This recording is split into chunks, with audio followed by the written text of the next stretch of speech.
민수기 31장은 미디안과의 전쟁에 관한 기록입니다. 그러니까 미디안과 싸워 승리하고, 그리고 이제 미디안에게 있었던 그 관계에 있었던 이제 그 불미스러운 것들 하나님 앞에 씻어야 될 것 싹 씻고 난 뒤에 이제 전쟁에 나가서 승리했던 자들에게 전리품을 나눠주는 이야기입니다. 이 전리품을 나눠주는 이야기는 참 중요하죠.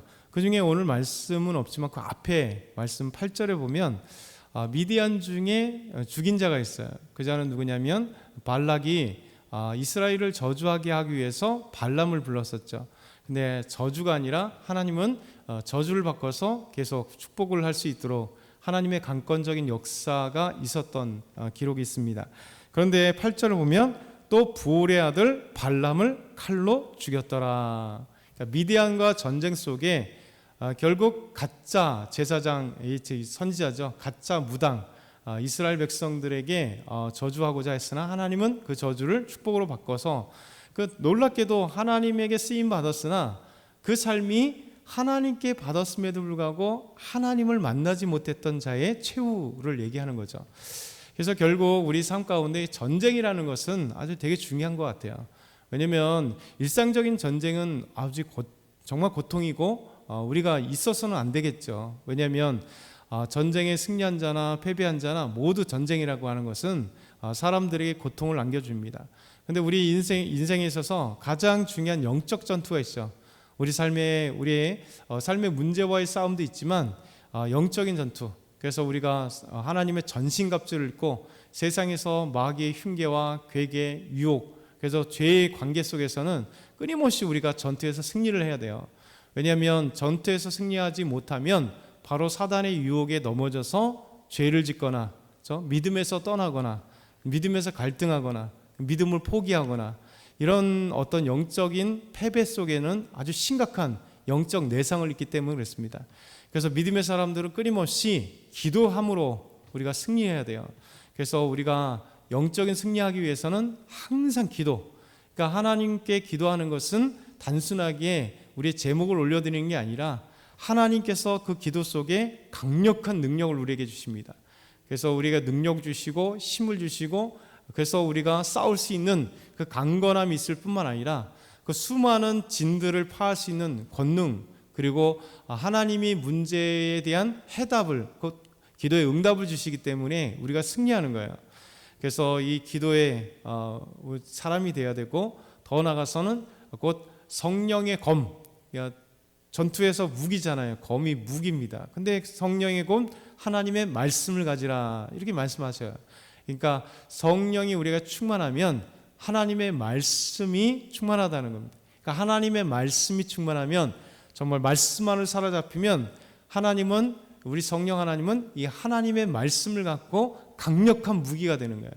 그래서 우리가 믿음의 방패, 믿음은 방패로, 우리의 믿음이 있으면 이 사단이 어떤 유혹의 화살을 쏜다 할지라도 믿음으로 막는 것이고, 성령의 검으로 사단을 이기는 거예요. 그래서 우리가 영적인 전투에서는 반드시 기도와 하나님의 말씀, 이 하나님의 말씀과 기도와 믿음을 다 응용하고 활용하시는 분은 성령님이거든요. 그러니까 성령 하나님이 하나님의 말씀을 가지고, 우리의 기도를 가지고, 또 우리의 믿음을 가지고 우리가 세상에서 승리할 수 있도록, 이 사단에게 승리할 수 있도록 그렇게 하시는 겁니다. 그래서 깨어있는 사람은요 절대 넘어지지 않습니다. 깨어있는 교회는 절대 넘어지지 않아요. 그래서 흥황하는 교회, 믿음 안에서 활활 타오르는 교회, 또 성도들은 기도의 자리에서 끊임없이 기도하는 거예요. 저와 여러분이 새벽을 깨어서 기도하면 몇 명이 됐든 상관없이 그 새벽 자리에서 우리가 불타오를 때 보이지 않게 우리가 불타오르고, 옆에 사람이 불타오르고, 교회가 불타오르고, 또 이 지역사회가 불타오르고, 더 나가서 전 세계에 불타오를 수 있도록 항상 영적 그 불타오르면 그래요. 한 사람을 통하여 놀라운 역사가 이루어지잖아요. 그래서 우리가 믿음으로 승리하는 것은 중요합니다. 그래서 믿음으로 승리할 때는 전쟁에는 반드시 악을 제거하는 게 중요해요. 그래서 이스라엘 백성들도 지금 이제 계속해서 싸워나가는 과정 속에서 요단 동편에서 싸울 때 미디안과 싸우고, 그 미디안과 싸웠을 때 그들에게 악한 유혹을 했던 것들을 싹을 잘라버리는 겁니다. 그래서 이스라엘 백성들에게 끊임없이 유혹됐던 것은 싹을 온전히 잘라내지 못했을 때, 그러니까 이제 앞으로 역사를 쭉 보게 되면 결국 광야 40년에서도 요단 동편에서도 요단 서편에서도 그리고 이제 국가를 이뤘을 때도 항상 보면 이 죄악의 싹을 남겨두었기 때문에, 하나씩 남겨두었기 때문에 오랜 시간 동안 그 싹이 어느 순간에 자라서 이스라엘 백성들을 우상 숭배하고 그리고 죄를 범하게 만든 게 많습니다. 그러니까 우리에게도 마찬가지로 이제 보이지 않는 이 믿음을 흔들 만한 죄악의 싹을 살짝 이렇게 남겨놓으면 어느 순간에 괜찮겠지 했던 것이 이게 점점 자라가지고 결국 우리 목을 조이고 우리를 넘어뜨리는 경우 많습니다. 그래서 전쟁에서 반드시 그들을 전멸시키고 악을 잘라버린 것이 하나님이 너무 잘하시기 때문에 그래요. 그래서 이스라엘 백성들도 가나안 땅을 정복했을 때 반드시 다 죽여라 하는 이유가 이 죄악의 싹들을 제거해버리려고 그래요. 근데 결국 이스라엘 백성들은 완전히 순종하지 못해서 꼭 보면 조금씩 남겨놔요. 그것이 나중에 얼마나 큰 댐의 한 작은 구멍처럼 잠깐 지금은 괜찮은 것 같은데 어느 순간에 보니까 완전히 댐이 무너질 수 있는 그런 일들이 벌어지게 되는 거죠. 그래서 오늘 말씀 25절부터 41절 말씀은 이제 전리품을 나눠주는 겁니다.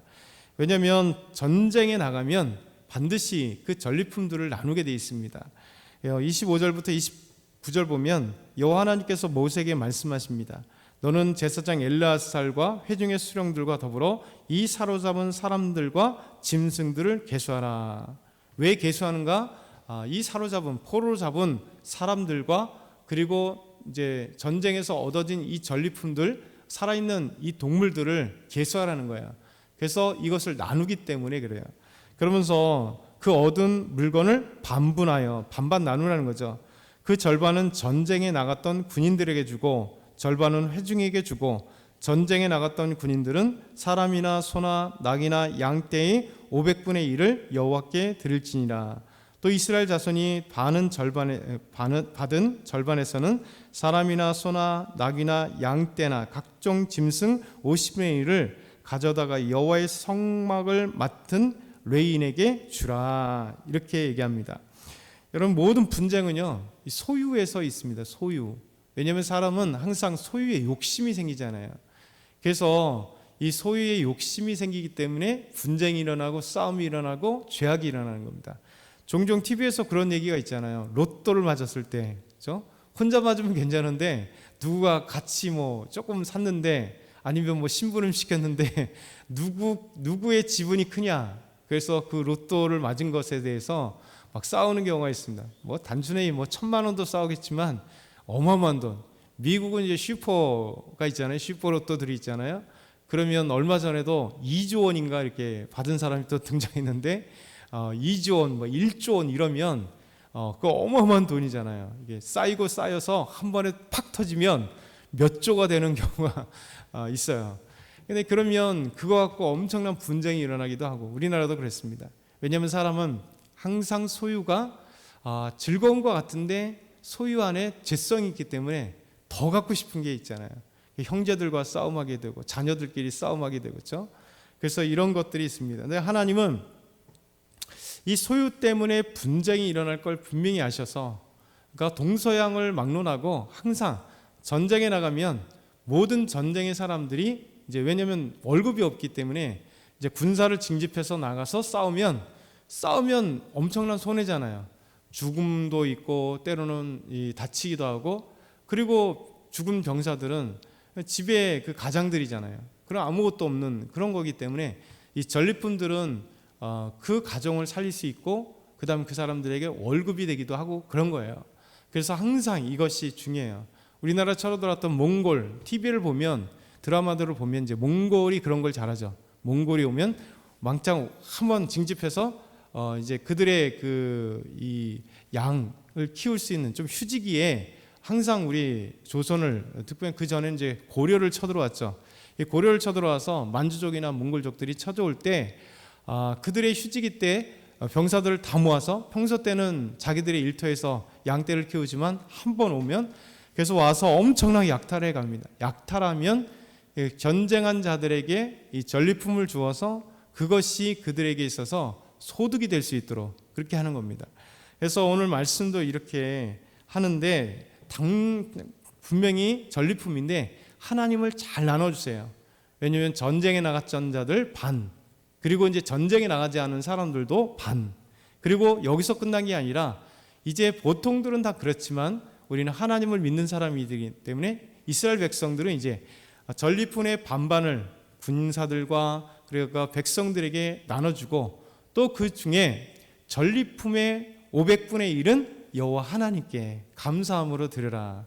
그리고 50분의 1은 그 받은 중에 50분의 1은 백성들이 받은 중에 50분의 1은 또 성막을 맡은 레위인들에게 주어라. 레위인들은 전쟁에 나가지 못하잖아요. 그러면 아무 소득이 없고 아무런 전리품이 없느냐? 하나님은 이렇게 분분해 주세요. 아주 고전적인 하나님의 은혜죠. 싸우지 않도록 서로 아름다운 균등하게 나눌 수 있도록. 그래서 전쟁에 나간 군인들과 전쟁에 나가지 못했던 백성들에게 반분 주고, 그리고 전쟁에 나갔던 자들은 열심히 싸웠으니까 하나님께 드리는데 그 중에 500분의 1, 아주 작은 숫자죠. 500분의 1을 드려라. 그리고 반을 받았던 백성들은 50분의 1을 제사장들 그리고 레위인들에게, 성막을 맡은 레위인들에게 주어라. 이렇게 말씀하고 있습니다. 그러면서 32절에서 40절 보면 그 탈취물들을 나누는 이야기가 돼요. 그래서 군인들이 나눈 탈취물 외에 양 67만 6천 마리, 소 7만 마리, 나귀 6만 1천 마리, 남자와 동침하지 않은 여자 3만 2천 명이 그들의 전리품입니다. 어마어마한 숫자죠. 양이 67만 6천 마리면 양들이 이게 안 보일 거예요. 그만큼 많이 미디안에게서 가져온 거니, 그러니까 전쟁의 승리는 그만큼 그냥 승리하고 땅만이 아니라 엄청난 이 소득을 얻을 수 있는 그런 겁니다. 그러면서 나누니까 전쟁에 나간 자들이 33만 7,500마리, 여호와께 그중에 곡물로 드린 게 675만 마리, 소가 양이 675마리, 소 70마리, 나귀 60마리, 사람 30명. 그러니까 전쟁에 나간 자 중에 500분의 1을 드리니까 이렇게 하나님께 드리는 것이고, 그리고 마지막에 41절 보면 참 아름다운 말씀이세요. 여호와께 거제의 곡물로 드린 것은 모세가 제사장 엘리야에게서 주었으니 여호와께서 모세에게 명령하심과 같았더라. 또 제사장에게 주는, 레위인들에게 주는 하나님의 말씀이 주어진 그대로 순종하는 것. 왜냐하면 사람은 처음에 말씀드렸잖아요. 이 소유하면 변심하게 돼 있거든요. 근데 하나님의 말씀하신 것과 같이 하나님의 은혜를 드리는 게 참 중요해요. 그래서 많은 사람들이 그런 얘기를 하잖아요. 하나님, 저번에 서원에 대해서 얘기했지만 보통 힘들 때 뭐 하게 됩니다. 하나님, 로또라도 맞게 해주세요. 제가 로또를 5억 맞으면 1억을 하나님께 드리겠습니다. 이런 제목으로 하나님께 기도하고 답답하니까 그런 얘기를 좀 성성 생각하잖아요. 그런데 보면 사람이 로또 맞고 하나님께 1억 드리는 경우는 별로 없어요. 이게 크게 부자가 되고 나면 화장실 들어갈 때 나올 때 다른 것하고 이렇게 보통 얘기한 것처럼 하나님이 우리에게 그런 마음의 변심들은 항상 소유에 있고 그게 죄악의 싹입니다. 그래서 우리가 죄악의 싹은 딱 잘라버리고 하나님이 말씀하신 대로 믿음대로 살아가는 것이 얼마나 귀중한지 모르겠습니다. 오늘도 믿음으로 승리하고 우리가 정말 은혜 충만하고 성령 충만하고 특별히 우리 교회가 더욱더 믿음 안에서 하나님의 기적과 역사를 볼 수 있도록 도와주시라고 우리가 기도하면서 믿음으로 우리의 삶의 모든 문제를 승리하는 저와 여러분이 다 되길 소망합니다.